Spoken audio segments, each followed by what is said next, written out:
beste egun bat, eta gaur 5 ordu bakarrekin ditutulo. Goizeko 8:30 alauna Donostira, oin 9:00 Kursalean daket pelikula.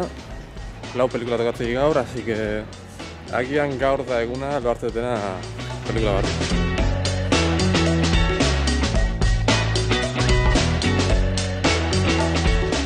Fifi bi gazteren historia da.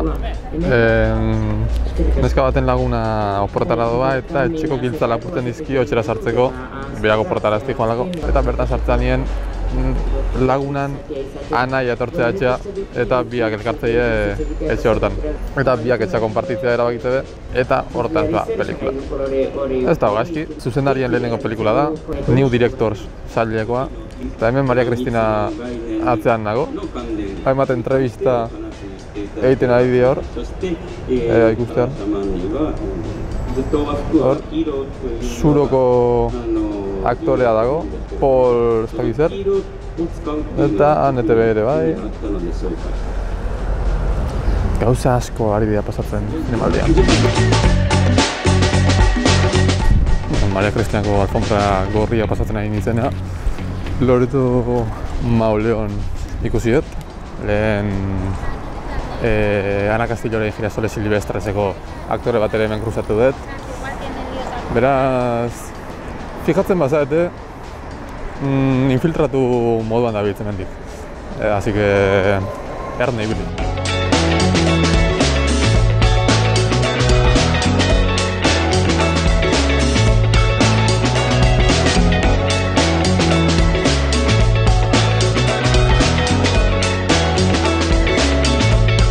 Bueno, gaur beste bideo-blog estilo bat inauguratzen dugu, helatua jaten.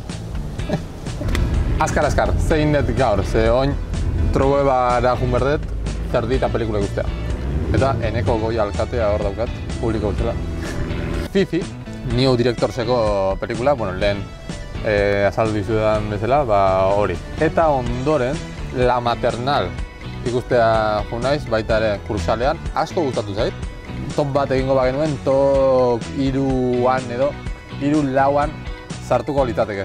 Pilar Palomeroren bigarren pelikula da, Las Niñas, pelikula famatuaren ostean.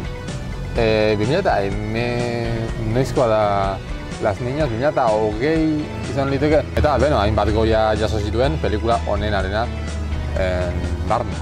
Eta pelikula honetan baita ere ume bat da protagonista, bere lehenengo aktore lana da, eta oso ondo egiten du.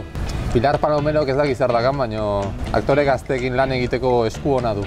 Eta ume honek 14 urte ditu, eta haurdun geratzen da. Eta pelikula hori gaztaroan izandako haurdunaldiei buruzkoa da.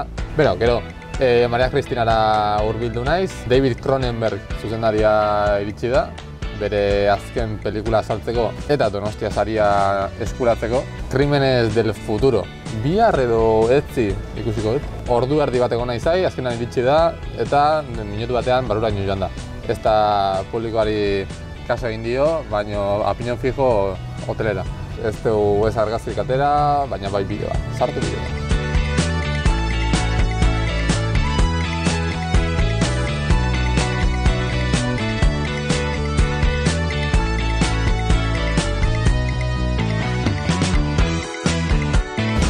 Eta gero, orantxe egon naiz berriro ere Kursalean, Porno Melankolia ikusten.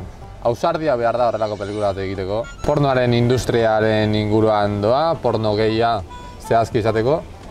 Eta hori da, errodajetan egongo gara, eta pertsonaia batekin joango gara pelikula osoan zehar, lehenengo momentutik, aktore izaten hasten den momentutik, bukaeran, famatu egiten den arte. Eszena oso esplizituak ditu, dena ikusten dela, eta polemika handia sortu da pelikula honen inguruan, horregatik eta pertsonaiek egiten dituzten hainbat komentarioren gatik. Hasi zaitezte ikusten, eta lehenengo eszena edo bigarrengoa ez bazaizu gustatzen, kendu ze pelikula inkrescendoa.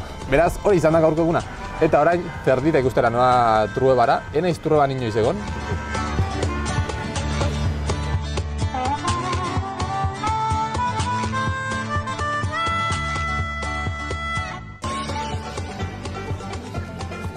Metroako buteka, komodoa dira. Zerdita hasi aurretik labur metrai bat jarri dugu, japones batena, katu beltz batena, ez zat bat ere guztau. Korto eta proiektu experimentala guenei, benetan, ez da eskuzuten, ni dialogo berde, dialogo eta azkartasuna. Dinamismoa. Zerdita guztazat, motor dana pasar dion.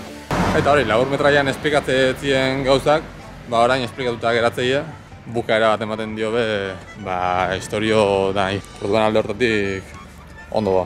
Eta oain ja, autobusa bidin nigue.